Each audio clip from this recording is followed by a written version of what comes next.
प्रभु यीशु ने हमें प्रार्थना में ये सिखाया कि परमेश्वर जो हमारे पिता हैं, बस उनकी इच्छा पूरी हो। लेकिन दूसरी ओर ये भी कहा गया है कि मांगो तो तुम्हें मिलेगा। प्रभु यीशु ने एक ओर मुर्दे को नया जीवन दे दिया, तो दूसरी ओर यूहन्ना बपतिस्मा देने वाले का वध भी होने दिया। तो ऐसे में सही क्या है और किस समय हमारी प्रार्थना क्या हो ताकि उसका सही उत्तर भी मिल जाए, आज हम इसी विषय पे बात करेंगे। पहले सुनते हैं परमेश्वर का वचन। परमेश्वर का वचन हमने निर्गमन की पुस्तक उसका 19 अध्याय उसकी 10वीं आयत से आगे लिया है।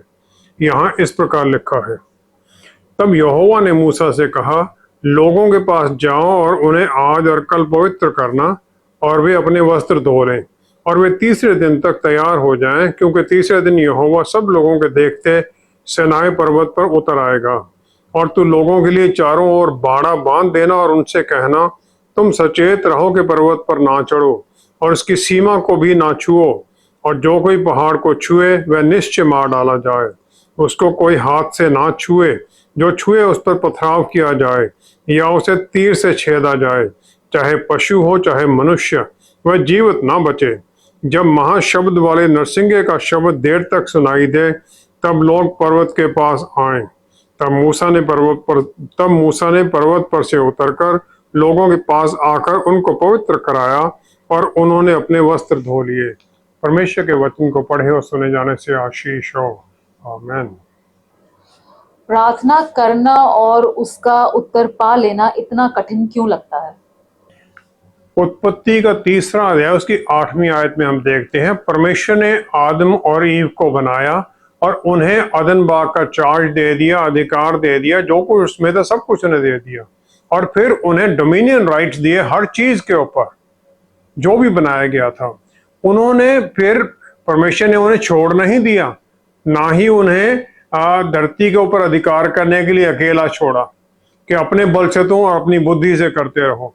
लेकिन परमेश्वर हर दिन उनसे शाम को मिलने आते थे। जो ये शाम को आना था वो उनके बारे में जानना भी था कि उन्होंने आज क्या किया। हालांकि परमेश्वर सब जानते थे, फिर भी उनसे सुनना चाहते थे और उन्हें अगले भविष्य के बारे में भी बताना, सिखाने के बारे में भी था।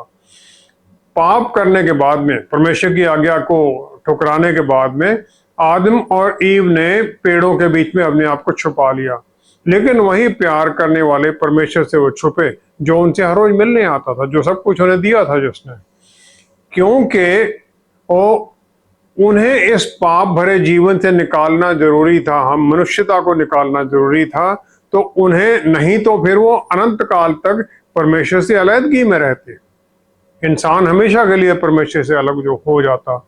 इसलिए परमेश्वर ने उन्हें अदन बाग से बाहर निकाल दिया और उन्हें जीवन के वृक्ष से भी दूर कर दिया ताकि उसका फल ना उखा सके। उत्पत्ति 4 अध्याय 3री आयत में परमेश्वर ने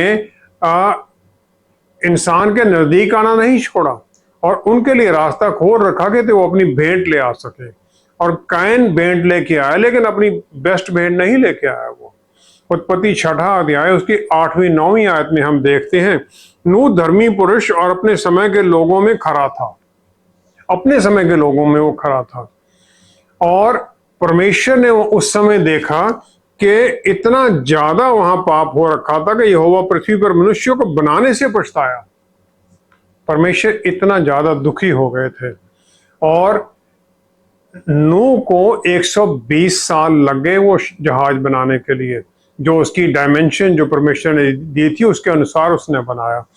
और उस समय जबकि धरती का पानी इतना ऊंचा था कि और पानी देने की जरूरत नहीं थी, पेड़ पौधों को धरती खुद ही पानी देती थी और बारिश नहीं होती थी। जितने लोग उस समय देखते थे नूह को जहाज बनाते हुए इतने सालों तक, वो उसके ऊपर हंसते होंगे कि धरती में कहीं जहां पानी नजदीक भी नहीं है, समुद्र कितनी दूर है, वहां पर वो जहाज बना रहा था। और नूह की जितनी वार्निंग्स थी किसी ने उसको नहीं सुना कि पाप से मन फिराओ।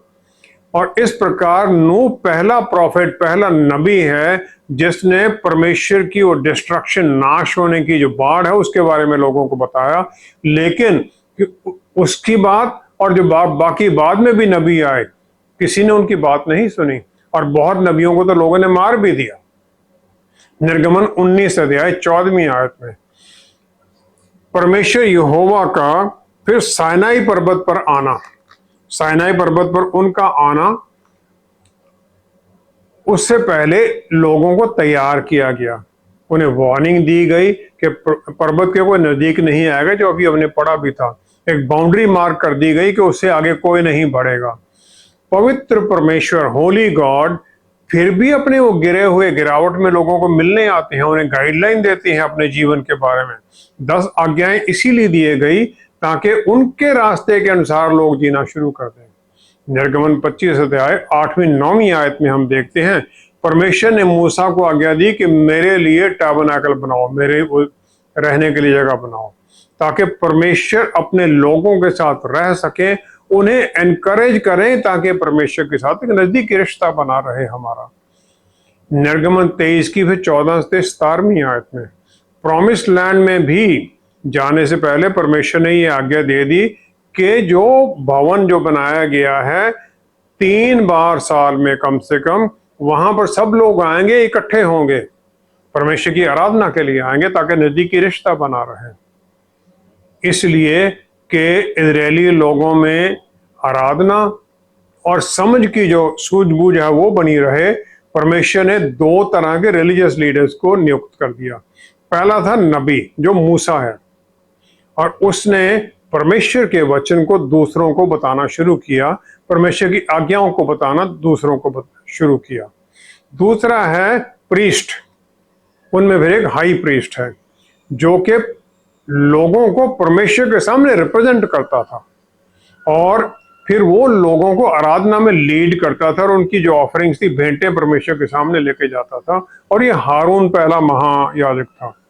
इजरायली लोगों को प्रॉमिस लैंड जो दी गई, जो परमेश्वर ने दी, उसमें बताया गया कि तुम जो लोग हैं, जो वहां के जो अभी लोग हैं जिन्हें निकाला जा रहा है, तुम उनसे भिन्न रहो, तुम उनसे मेल मिलाप में मत आओ। पहला शमूएल 8वां अध्याय पे 6ठी 7वीं आयत में हम देखते हैं जो इजरायली एल्डर्स हैं, जो लीडर्स हैं, वो शमूएल के पास आते हैं और वो उससे कहते हैं हम पर न्याय करने के लिए हमारे ऊपर राजा नियुक्त कर दे। अब इस बात से शमूएल नबी बहुत दुखी होते हैं, लेकिन परमेश्वर उससे कहते हैं 7वीं आयत में, वे लोग जो कुछ तुझसे कहें उसे मान ले, क्योंकि उन्होंने तुझको नहीं परंतु मुझी को निकम्मा जाना है कि मैं उनका राजा ना रहूं। परमेश्वर ने शमूएल नबी को ऐसी बात कह दी क्योंकि उन्होंने कहा कि ये लोग मुझसे अलग होना चाहते हैं। यशाया नबी के पुस्तक 6ठा अध्याय 2-3 आयत में यशाया नबी ने परमेश्वर को भवन में अपने सिंहासन पर बैठे देखा और उनके सामने सराफ थे। हर एक सराफ के 6 पंख थे। 2 से वो अपना मुंह ढकता था और 2 से अपने पैरों को ढकते थे, और 2 ही उड़ने के लिए इस्तेमाल करते थे। कितने बलशाली सराफ हैं। और फिर वो थकते नहीं है, कहते कहते पवित्र पवित्र पवित्र यहोवा परमेश्वर, जिसने और पूरी धरती में उसकी महिमा भरी हुई है। प्रकाशित वाक्य 4 अध्याय 8वीं आयत में सराफ के पंखों के ऊपर उसके शरीर पर चारों तरफ आंखें ही आंखें हैं। जो आंखें हैं वो बुद्धि और ज्ञान को दर्शाती हैं। जो लिविंग क्रीचर जो ये सराफ थे वो परमेश्वर की हजूरी में हैं, बहुत बलवान भी हैं और एक्स्ट्रा ऑर्डिनरली वाइज हैं। अद्भुत तरीके से वो विजडम उनमें है, लेकिन परमेश्वर की हजूरी में अपने मुंह को ढक लेते हैं, अपनी महिमा को ढक लेते हैं। वो कहते हैं हमारी महिमा परमेश्वर के सामने क्या है। अपने पैरों को ढक लेते हैं कि हमारा चाल, जो हमारे रास्ते हैं, नम्रता में हम रहते हैं, परमेश्वर के सामने हम कुछ भी नहीं हैं। और फिर वो परमेश्वर की पवित्रता का गान दिन रात करते रहते हैं, थकते नहीं हैं। जो परमेश्वर की असली जो नेचर है वो पवित्रता है, लेकिन वो न्यायी भी है। निर्गमन 33 के 20 में मूसा ने प्रार्थना जो की कि परमेश्वर मुझे अपनी महिमा दिखाओ। परमेश्वर ने कहा तुम मेरा मुंह नहीं देख सकते हो, क्योंकि कोई भी मुझे देखने के बाद जीवित नहीं रह सकता है। परमेश्वर दयालु हैं। पहला यूहन्ना 4 अध्याय 8वीं आयत के अनुसार परमेश्वर प्यार है। परमेश्वर प्यार है और वो हमेशा लोगों के साथ, इंसान के साथ नजदीकी रिश्ता बनाकर रखना चाहते हैं, ताकि उन्हें तरह तरह के तरीकों से उन्हें वो आशीष दे सकें। जफनाया नबी, उनकी पुस्तक, उसका 3रा अध्याय, उसकी 17वीं आयत परमेश्वर के बारे में बताती है, परमेश्वर हमारे बारे में क्या सोचते हैं। वहां लिखा है, यहाँ लिखा है, तेरा परमेश्वर यहोवा तेरे बीच में है, वह उद्धार करने में पराक्रमी है, वह तेरे कारण आनंद से मगन होगा और वह अपने प्रेम के मारे चुपका रहेगा और फिर ऊंचे स्वर से गाता हुआ तेरे कारण मगन होगा। He will rejoice over you with singing। कैसी अद्भुत बातें परमेश्वर के बारे में कही गई हैं। क्या हम सोच सकते हैं कि परमेश्वर अपने लोगों के लिए इतना खुश हो कि वो इस प्रकार उनके लिए गीत गाने लग जाएं, प्यार के गीत गाने लग जाएं। हम सोचते हैं कि परमेश्वर से प्रार्थना करने में मुश्किल होती है। ऐसे प्यार करने वाले परमेश्वर से बात करने में कैसी मुश्किल है। जहां हम प्रार्थना करते हैं वो सुनते हैं, उत्तर भी देते हैं, लेकिन क्या हम उनकी बात सुनने के लिए तैयार हैं? जब हम तैयार हो जाते हैं तो वो भी तैयार हैं उत्तर देने के लिए।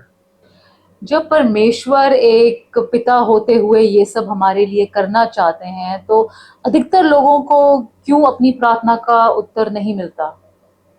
संत याकूब जो प्रभु यीशु के भाई हैं, उन्होंने याकूब की पुस्तक उसका 1 अध्याय उसकी 6ठी आयत में 6 से 8 तक बताया है, पर विश्वास से मांगे और कुछ संदेह ना करे, क्योंकि संदेह करने वाला समुद्र की लहर के समान है जो हवा से बहती है और उछलती है। विश्वास से मांगे, संदेह ना करे। समुद्र की लहर आ जाती है, फिर वापस चली जाती है, हवा से चलती है वो। लेकिन फिर वो आगे कहते हैं कि इस प्रकार का मनुष्य ये ना समझे कि मुझे प्रभु से कुछ मिलेगा। वह व्यक्ति दुचित्ता है और अपनी सारी बातों में चंचल है, उसका मन स्थिरता में नहीं है, तो उसे कुछ नहीं मिलेगा। लूका 18 की पहली 6 आयत में प्रभु यीशु ने वो विधवा और जो जज है, जो अनजस्ट जज है, उसका पैराबल में बताया। उन्होंने बताया कि विधवा लगी रहती है, उस जज के पास जाती रहती है, उसे कहती है मेरा न्याय चुकाकर मुझे मुद्दई से बचा। लेकिन जो जज है वो ना परमेश्वर से डरता है और ना किसी मनुष्य की परवाह करता था। लेकिन जब वो विधवा जाती रहती है तो फिर जज फाइनली कह देता है कि मैं परमेश्वर से डरता नहीं, ना मनुष्यों की कुछ परवाह करता हूं, तो भी ये विधवा मुझे सताती रहती है, इसलिए मैं उसका न्याय चुकाऊंगा। तो प्रभु यीशु ने ये कह दिया कि जो प्रार्थना का उत्तर लेने का जो असर होना है, जो उत्तर मिलने से असर होगा, वो भी परमेश्वर देखते हैं कि कहीं उस उत्तर मिलने के बाद में हम अहंकार से तो नहीं भर जाएंगे और फिर परमेश्वर से दूर तो नहीं हो जाएंगे। परमेश्वर पहले हमें तैयार करते हैं उत्तर पाने के लिए, फिर हमें जो बदलाव वाली परिस्थिति है उसको झेलने में अपने जीवन में सक्षम बनाते हैं। बहुत लोग ऐसी परिस्थितियों में प्रार्थना करना छोड़ देते हैं और प्रार्थना को ही बदल लेते हैं, क्योंकि उनकी परिस्थितियां बदलती जाती हैं, प्रार्थनाओं को वो बदलते जाते हैं, जबकि परमेश्वर परिस्थिति बदलते हैं हमें तैयार करने के लिए। याकूब की पुस्तक 4 अध्याय उसकी 2 आयत, यहां लिखा है तुम्हें मिलता नहीं क्योंकि तुम मांगते नहीं। बहुत विश्वासी हैं जो ये विश्वास ही नहीं करते कि हमें कुछ मिलेगा, प्रार्थना का उत्तर मिलेगा। बहुत इस इंप्रेशन में रहते हैं कि हमारे लिए कोई दूसरा प्रार्थना करेगा तभी हमें उत्तर मिलेगा, पास्टर प्रार्थना करेंगे या कोई और करेगा। उन्हें अपना जो रिश्ता है परमेश्वर के साथ उसके बारे में उन्हें कोई यकीन नहीं है, और क्योंकि वो अपनी जो मन की बातें हैं जो कि किसी और से शेयर नहीं करना चाहते, तो जो प्रार्थना है वो भी आधी अधूरी रह जाती है और फिर उन्हें उत्तर नहीं मिलता है। यूहन्ना 1 की 12वीं आयत में देखते हैं, परमेश्वर बिल्कुल क्लियर हैं, परमेश्वर की आज्ञा बिल्कुल क्लियर है। वो कहते हैं जितनों ने उसे ग्रहण किया, प्रभु यीशु को ग्रहण किया, उन्होंने उन्हें परमेश्वर की संतान होने का अधिकार दिया, अर्थात उन्हें जो उनके नाम पर विश्वास रखते हैं। Those who believe and receive Lord Jesus, वो परमेश्वर के बच्चे बन जाते हैं। उत्पत्ति 25 की 28 में हम देखते हैं ईसाऊ से आइजैक उसका पिता प्यार करता है, लेकिन उसकी माँ रिबका याकूब से प्यार करती है। प्रेरितों की पुस्तक 10वां अध्याय 34 आयत में पतरस रसूल कहते हैं, मैं सच्चाई में ये कहता हूं कि परमेश्वर किसी के साथ पक्षपात नहीं करते हैं, क्योंकि परमेश्वर हर तरह से परफेक्ट हैं। इंसान जो अपने बच्चों के ऊपर प्यार में अपनी आशीषें देता है, परमेश्वर उससे कहीं ज्यादा हमें आशीषें देना चाहते हैं। प्रॉब्लम ये नहीं है कि परमेश्वर हमें देना नहीं चाहते या चाहते हैं, प्रॉब्लम ये है कि हम मांगना नहीं जानते या मांगते ही नहीं हैं। याकूब की पुस्तक 4 अध्याय उसकी 3 आयत में संत याकूब ने फिर कह दिया 3 आयत में कि तुम मांगते हो और पाते नहीं, इसलिए कि बुरी इच्छा से मांगते हो ताकि अपने भोग विलास में उड़ा दो। अब गलत तरीके से मांगते हैं, इच्छा ही हमारी गलत है और फिर हमें उसका उत्तर नहीं मिलता है। नीति वचन 16 की 2 आयत में लिखा है, मनुष्य का सारा चाल चलन अपनी दृष्टि में पवित्र ठहरता है, परंतु यहोवा मन को तोलता है। जो हमारे अंदर डीप अंदर में जो हमारी डिजायर्स हैं, लेटेंट जो छुपी हुई इच्छाएं हैं, परमेश्वर उन्हें भी जानते हैं और वो देखते हैं कि उन इच्छाओं के द्वारा हमारे विचारों पर क्या प्रभाव पड़ रहा है, हमारे कामों पर क्या प्रभाव पड़ रहा है। और फिर जैसे कि मैं प्रार्थना कर रहा हूं कि मेरे प्रोग्राम को बहुत लोग देखें, हमारे वेबसाइट को लोग देखें और वचन को जानें और आगे बढ़ें। हालांकि हो सकता है मेरे मन में ये इच्छा क्लियर ना हो कि परमेश्वर को महिमा मिले, बल्कि ये हो कि मेरी पहचान बने, मुझे लोग मानने लग जाएं। ऐसी प्रार्थना का उत्तर नहीं मिलेगा। मैं दूसरों को ये बोलता रहूं, चाहे कि मेरा ये प्रार्थना का मकसद तो ये है कि ज्यादा से ज्यादा विश्वासी लोग बने, परमेश्वर को जाने, लेकिन परमेश्वर अंदर के विचारों को जानते हैं, उत्तर नहीं देंगे। उत्पत्ति 28 की 12वीं आयत में याकूब जब एसाव से भागता है तो अपनी माता के घर की तरफ जाता है, लबान की तरफ, तो फिर वो लुज एक जगह है वहां ठहरता है और फिर वहां रात को सोए हुए एक सपना देखता है। वो सपना देखता है कि एक सीढ़ी पृथ्वी पर खड़ी है और उसका सिरा स्वर्ग तक पहुंचा है और परमेश्वर के दूत उस पर से चढ़ते उतरते हैं और यहोवा उसके ऊपर खड़ा है। परमेश्वर उसके ऊपर है। सीढ़ी से स्वर्गदूत ऊपर जाते हैं, नीचे उतरते हैं, परमेश्वर ऊपर है। और फिर परमेश्वर ने उसे, याकूब को, अब्राहम की जो वाचा की ब्लेसिंग थी वो उसे दे दी। जो सीक्वेंस है, पहले स्वर्गदूत ऊपर जाते हैं फिर नीचे उतरते, असेंड फर्स्ट है, डिसेंट बाद में है।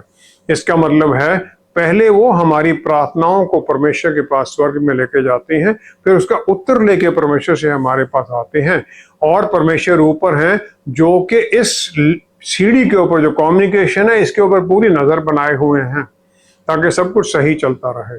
इब्रानियों की पुस्तक 1 अध्याय उसकी 14वीं आयत, इब्रानियों की पुस्तक उसका 1 अध्याय उसकी 14वीं आयत में हम देखते हैं जो स्वर्गदूत हैं वो सेवा टहल करने वाली आत्माएं हैं जो उद्धार पाने वालों के लिए सेवा करने को भेजी जाती हैं।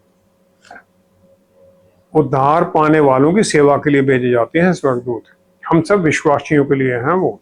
दानियल की पुस्तक 10वां अध्याय 2 आयत में हम देखते हैं दानियल नबी 21 दिन तक प्रार्थना में जुड़े हुए हैं क्योंकि वो अपने लोगों के बारे में 70 साल हो गए हैं उसके लिए प्रार्थना कर रहे हैं। फिर 11वीं से 14वीं आयत में हम देखते हैं तो गैब्रियल जो स्वर्गदूत है वो आ जाता है। वो कहता है कि पहले ही दिन को जब तूने समझने बूझने के लिए मन लगाया और अपने परमेश्वर के सामने अपने को दीन बनाया, उसी दिन तेरे वचन सुने गए और मैं तेरे वचनों के कारण आ गया हूं। गैब्रियल प्रार्थना का उत्तर लेके आता है दानियल के पास और फिर वो आगे कहता है कि मुझे रास्ते में शैतान ने रोक लिया था। वो कहता है मेरा सामना किए रहा 21 दिन तक और मिकाइल जो मुख्य प्रधानों में से है वह मेरी सहायता के लिए आया, इसलिए मैं फारस के रजाओं के पास फंसा रहा। शैतान हमारी जो प्रार्थनाओं को उत्तर आने में रुकावटें डालता है। जो प्रार्थनाएं जिनके उत्तर मिलने से दूसरों के जीवनों पर बहुत असर पड़ेगा, उनके लिए हमें ज्यादा तैयारी करनी पड़ती है। पहला तो है परमेश्वर उनके लिए हमें तैयार करते हैं। दूसरा, जब तक उनका उत्तर देने का समय पूरा नहीं हो जाता है तब तक वो प्रार्थनाएं रुकी रहती हैं, और शैतान आत्मिक स्थानों में रोकने के लिए उत्तर पाने से हमें भी रोकता है, या तो प्रार्थना से हटा देता है दूसरे तरीकों से, और स्वर्गदूत आने से उन्हें भी रोकता है। यूहन्ना की पुस्तक पहला अध्याय उसकी 51 आयत।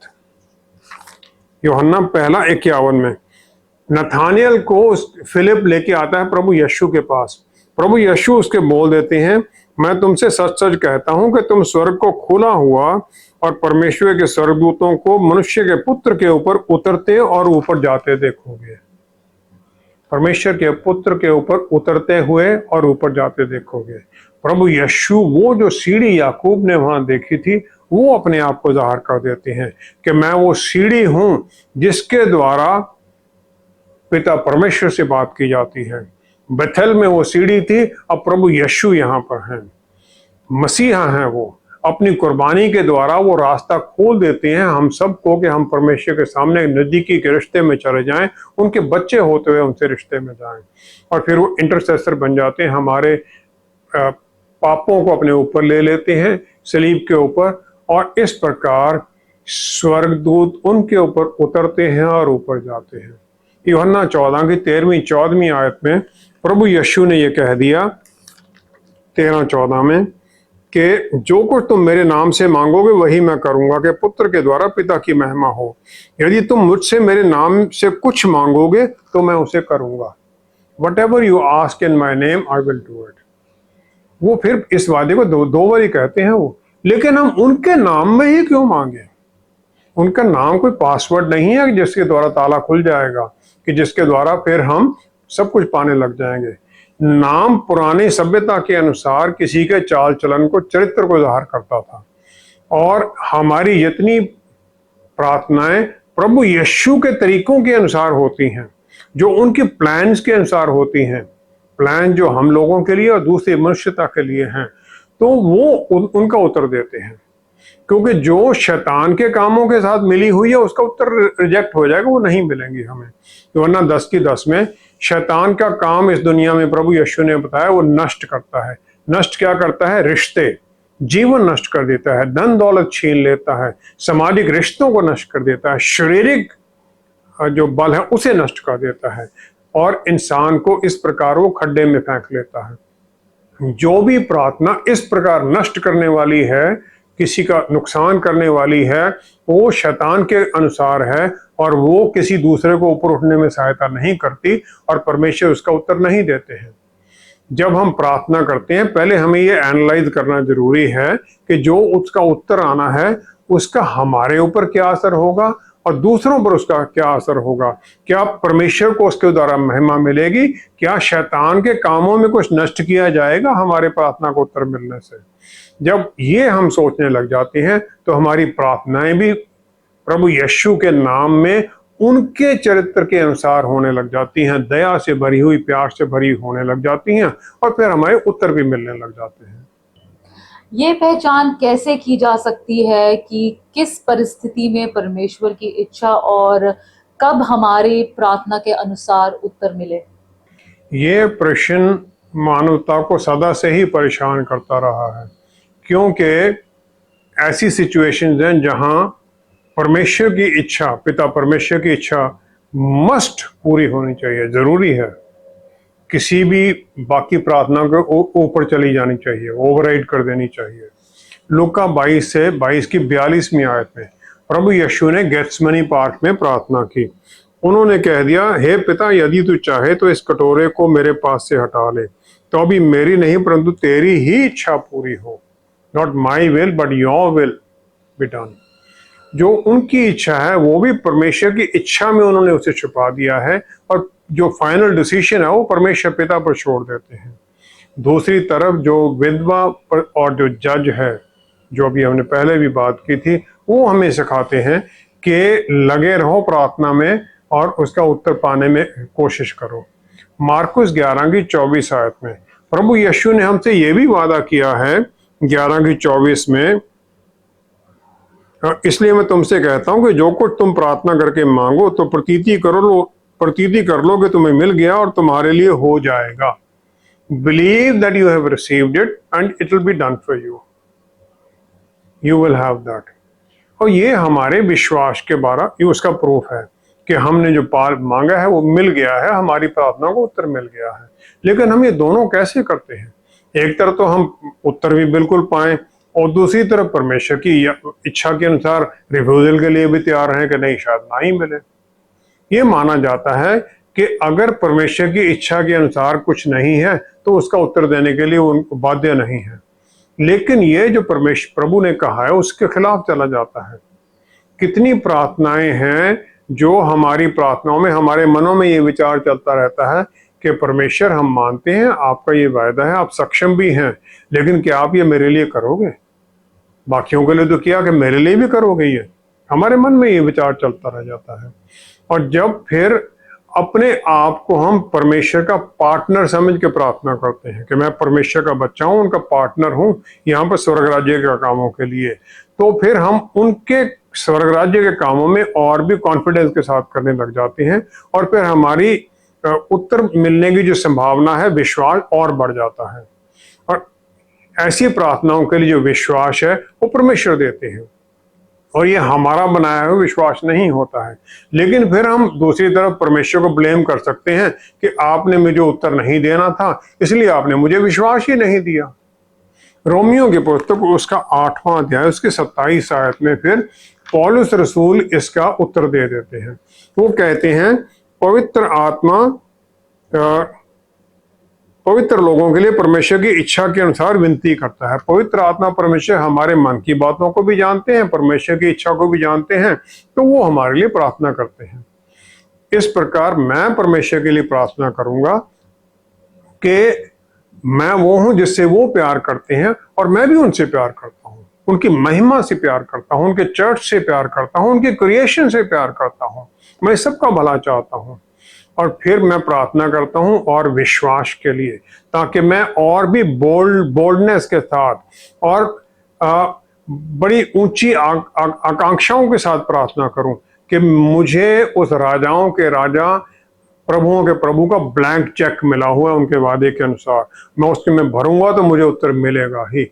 लेकिन मैं साथ साथ ये भी कहता हूं कि परमेश्वर, इन सब में आपकी इच्छा पूरी हो। मैं उसमें पिता के लिए एक ऑप्शन भी छोड़ देता हूं कि आपकी इच्छा के अनुसार मुझे उत्तर मिले, आपकी इच्छा ही पूरी हो, जो कि ओकेशन, जो मौके के लिए बेस्ट है, आप मुझे वो दीजिए। मेरे लिए, जिसके लिए मैं प्रार्थना कर रहा हूं, उसके लिए क्या अच्छा है वो उसे दीजिए।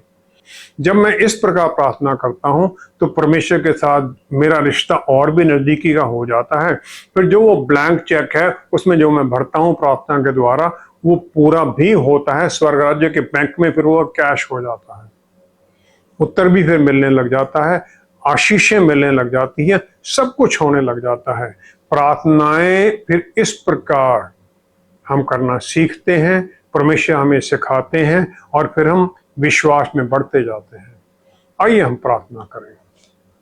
पिता परमेश्वर, क्या ही धन्य हैं आपने ना सिर्फ अपने पुत्र के द्वारा हमें अपने साथ जोड़ लिया, अपने परिवार का हिस्सा बना लिया, लेकिन उनका ये वादा कि मैं तुम्हें अनाथ नहीं छोड़ूंगा, अकेला नहीं छोड़ूंगा, वो भी पूरा कर दिया। पवित्र आत्मा परमेश्वर हमारे अंदर आ गए, जो हमें सब कुछ सिखाते हैं, प्रभु यीशु के वचनों को याद कराते हैं, हमारे लिए प्रार्थना करते हैं कराहने के द्वारा, कितने दर्द के साथ हमें प्रार्थना करना सिखाते हैं, हमें जीवन जीना सिखाते हैं, ताकि फिर हमारे जीवन के द्वारा आपको महिमा मिले। क्या ही धन्य हैं आप प्रभु यीशु, जिन्होंने अपनी कुर्बानी के द्वारा ये सब कुछ कर दिया। पिता परमेश्वर, हम जाने अनजाने में गलत प्रार्थनाएं भी कर देते हैं, पवित्र आत्मा परमेश्वर द्वारा और प्रभु यीशु जो हमारे इंटरसेसर हैं स्वर्ग में, उसके द्वारा उन प्रार्थनाओं को करेक्ट करके अपने सामने हाजिर कर लें ताकि उन्हें स्वीकार किया जाए। धन्यवाद देते हुए पिता परमेश्वर सब कुछ प्रभु यीशु के पवित्र नाम में मांगते हैं। आमेन, आमेन, आमेन। परमेश्वर ने अदन बाग अपने सुख के लिए नहीं बल्कि एडम और ईव के लिए बनाया था, और इस दुनिया की हर वस्तु है जो उनकी ही है, लेकिन हमें दे दी गई है। एक सच्चा पिता अपने बच्चों को देना तो सब कुछ चाहता है, लेकिन कई बार हमारे गलत रास्ते पर चलने के खतरे से मना भी कर देते हैं। हमें तो बस प्यार से अपने उस प्यार करने वाले पिता परमेश्वर से मांगते भी रहना है और सब कुछ उनकी इच्छा पर भी निर्भर रखना है। Thank you so much for joining us. See you next time. Stay blessed. Shalom.